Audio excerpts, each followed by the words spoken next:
اداره روسلخوزنتزور ولایت تومسک و نوسیبیرسک روسیه روز 16 نوامبر سال 2023 خبر داد که یک کپک و 31 کبوتری را که از تاجیکستان آورده بودند از روسیه دپورتاسیون کردند. بنا به اطلاع این اداره در روزهای اخیر استراحت کارمندان روسلخوزنتزور یک جایه با کارمندان باجخانه فرودگاه تلمچوف شهر نوسیبیرسک هنگام تفتیش بغاج مهاجران دو حالت ویران کردن قانونهای روسیه را آشکار کردند. یک مسافری که از تاجیکستان می آمد در داخل قفس 31 کبوتر را با خود آورده میخواست به روسیه وارد کند.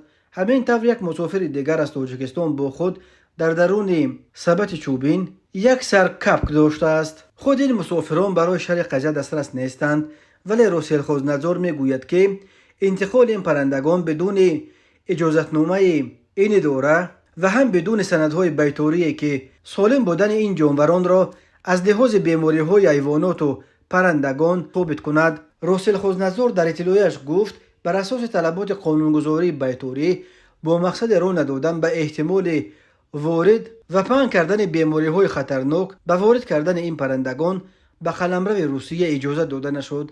در دوره‌ای که پرندگان در حدود فرودگاه تلمچوف قرار داشتند، متخصصان روسلخوزنتزور به آنها شرایط راحت نگهداری و تامین غذایشان را تامین کردند و روز 15 نوامبر سال 2023 این پرندگان را به جمهوری تاجیکستان دپورتاسیون کردند.